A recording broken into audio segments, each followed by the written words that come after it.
Mr. Crilly, Miss Foley, I've invited you here today to discuss a litany of misconduct charges brought against you by the company. As this is an official disciplinary hearing, you are entitled to have a witness of your choice present. If you'd like me to call someone, just say. I'm fine. Okay then, let's start. You joined the company on the 10th of June this year, did you not? Sounds about right. On the 11th of June you received a verbal warning from Mr. Brown, your team leader, for appearance issues. You hadn't shaved, there was a strong smell of liquor off you. You had a black eye. There were blood stains down the front of your shirt. I was out celebrating my first day's work in a while. You know yourself. Ended up in a heap. It was an error of judgment on my part. Quite. Later that week an employee from the postal room discovered you asleep in the stationery cupboard. Got locked in accidentally, looking for some paper clips. I rapped for ages, and shouted for I don't know how long, but nobody came. When Moira, the receptionist, discovered you at home time, the first thing you uttered, as you emerged bleary-eyed, was, "Whose round is it?" Like I said, I exhausted myself rapping and fell into a deep sleep. Must have been overcome by Tipex, thin fumes and the likes. On the 17th of June you rang first thing to say you were sick. At 10 that morning you were seen queuing outside Cheers Bar by 2 of our staff. I'd left me coat there the night before. My medical card was in it and I was on my way to the doctor's. Since the 17th you've been caught sleeping in your car.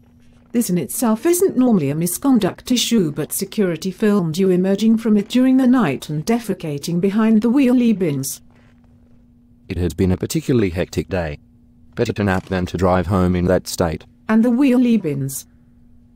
A man's got to poop. You have been observed round the town drinking in your car during work hours. We've had several calls from buyers saying you were incapacitated in their office. A manager from Tesco called to say you'd knocked over one of their central displays, smashing 3 dozen wine bottles in the process. The area in question was incredibly dim lit that morning. Take a bow, Mr. Crilly. You are our first rep ever to be removed from a supermarket in the course of trying to sell wine. Why we didn't sack you then is beyond me. Maybe Mr. Shinonigan is better at recognizing potential in people. In your 3 months here you've received 15 verbal and 6 written warnings. It's not like we haven't given you a chance. Let's concentrate on the positives for a moment. I mean, how are my figures? Can you at least tell me that much? Your record shows you haven't sold a single case of wine to date. Worse than that, you have failed to deliver any of the complimentary promotional boxes we provided you with.